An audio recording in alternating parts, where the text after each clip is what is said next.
Hello, everybody. I noticed in class the other day that there was some confusion about the calculation for things like expected values and variance. So I thought I would try to go over some of the same calculations, but do it as a screencast so you could pause it and rewind it and look at it at your leisure. So I'm going to start with expected values.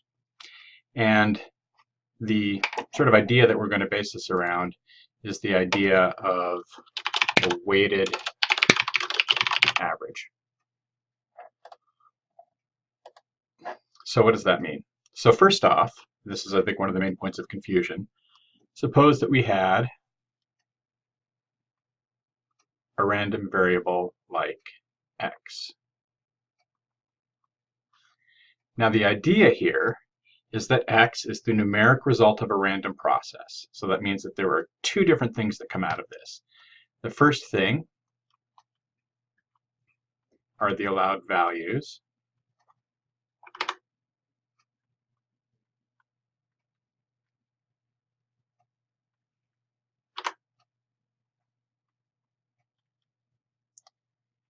And the second things are their probabilities.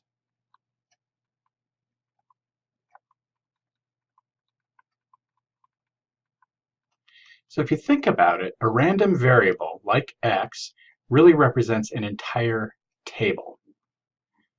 So let's think about that. In the example that I had in class, I talked about a coin, and we could get different values. So we get a 1 if it came heads up. We called that 25% or a quarter. And if we got tails, this was an unfair coin, we'd get a 0. So that would be 75%. So this x here is in fact referring to this entire table's worth of information here.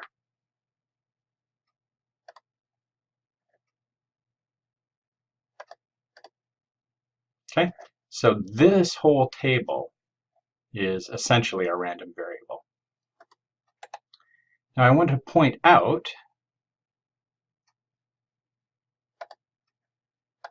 that if I have an expression like x, I could also come up with a different expression like 2x plus 3. And I think this is where some confusion came from, because x is still a random variable. So 2x plus 3 is a new random variable. It's just a different numeric result that's derived from the original numeric result. So what could I have? I could have 2 times 1 plus 3, and that'll be 5.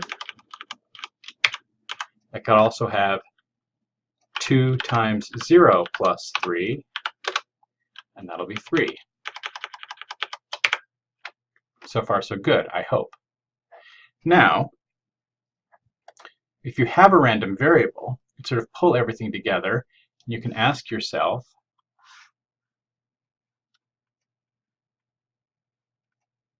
what is the weighted average? So what is the weighted average of x? So to answer that question, I look at the values that it can take on, 1 and 0, and I look at the corresponding probabilities, 25% and 75%. So the expected value of x is 1 times 0.25 plus, the other value I could get is a 0 times 0.75.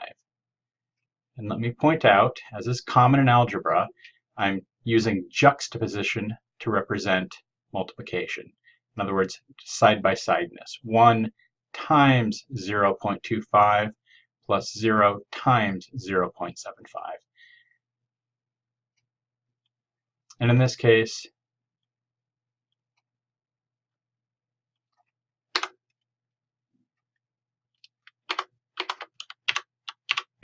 sorry, my thing is trying to be fancy. If my probability of getting heads was a quarter, then this is what I would have. My expected value would be exactly 1/4. So hopefully that makes some sense to people. Okay, so we could think about the expected value of 2x plus 3. So that's still just a table, if you think about it, and it's this information here. The probabilities and the values. So 2x plus 3 is really referring to this table here, and the expected value takes the entire table's worth of information and distills it down into a single value. So I could have a 5, probability 0.25, or I could have a 3 with probability 0.75. So what is that going to equal? 5 times 0.25, that's 1.25, and 3 times 0.75, that's 2.25. So 1.25 and 2.25.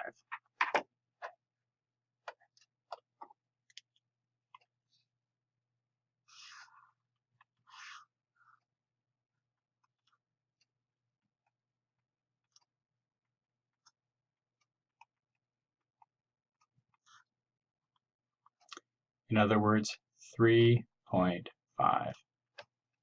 So the expected value here would be 3.5. Now I want you to notice something. The same expected value here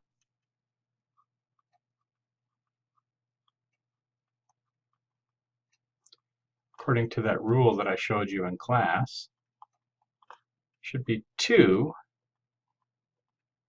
times the expected value of x plus 3. So the expected value of x is 0.25.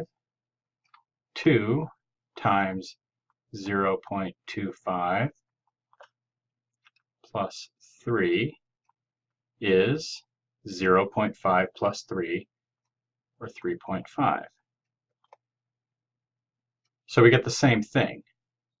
So either I take the expected value of x, and then I apply the 2 times it plus 3, or I actually turn the 1 into 2 times 1 plus 3, and the 0 into 2 times 0 plus 3, and then I do the normal weighted average thing that we did there. So both of these work, and both of these give us the same answer. So it's the kind of thing that you do with expected values.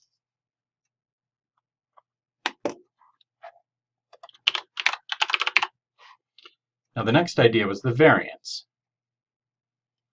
So suppose we have maybe the variance of x. All right. Let's take the same thing that we had over here.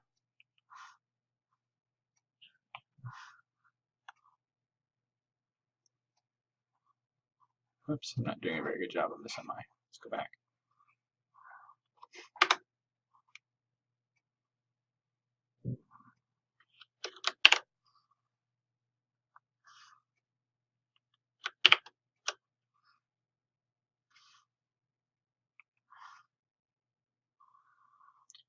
We have the same values here.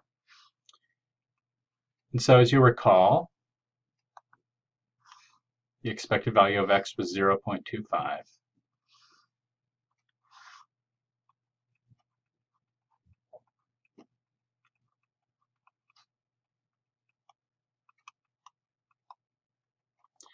So the variance, by definition, is the expected value of x minus the expected value of x squared. So the thingy in the middle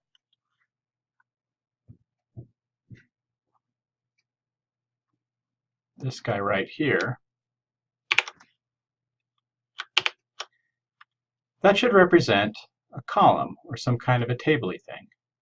right? We'll need probabilities and we'll need other sorts of things. Otherwise, the expected value doesn't make sense. It needs to be a weighted average. It needs the probabilities. So rather than 2x plus 3, let's change that. And let's call this x minus the expected value of x squared. All right, that doesn't look like the nicest thing in the world, so let's be a little bit fancier.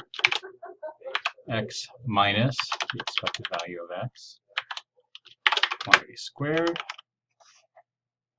Make this thing look a little bit bigger.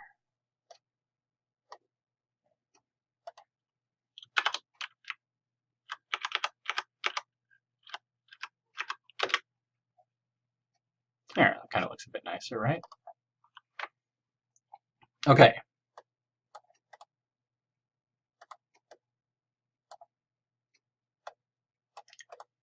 But we know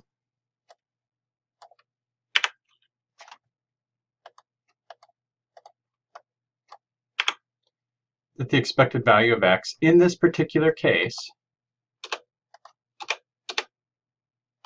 is 0.25. So I'm going to replace that.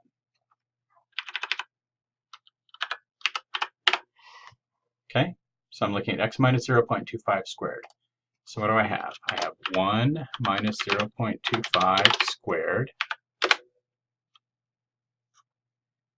And I also have 0 minus 0.25 squared.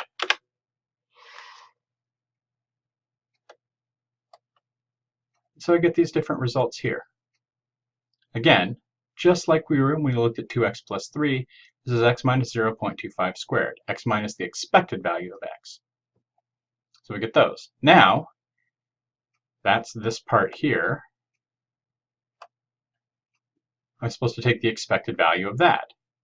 Okay, that's actually not that hard to do. Let me just take these guys. Right? This is the part I care about. These are the values, and these are their probabilities. And so I just take their weighted average. So what is that going to be?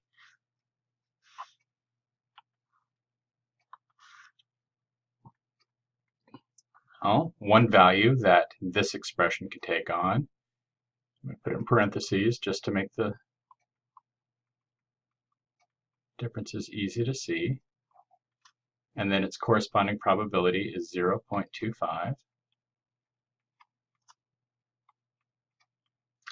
And 0.0625, that's just a value.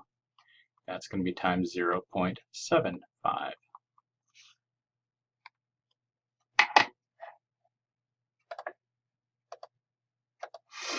So 0.5625 times 0.25 plus 0.0625 times 0.75, 0.1875.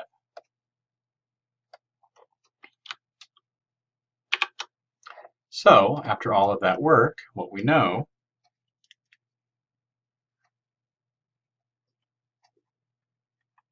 is that the variance of x is 0.1875. And then correspondingly, the standard deviation of x, which is the square root of the variance of x, is the square root of 0.1875, which is equal to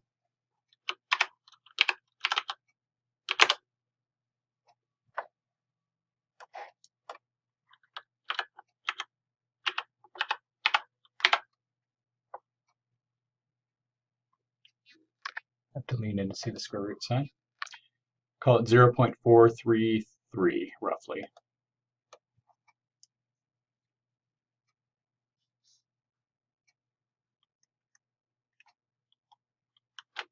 Okay.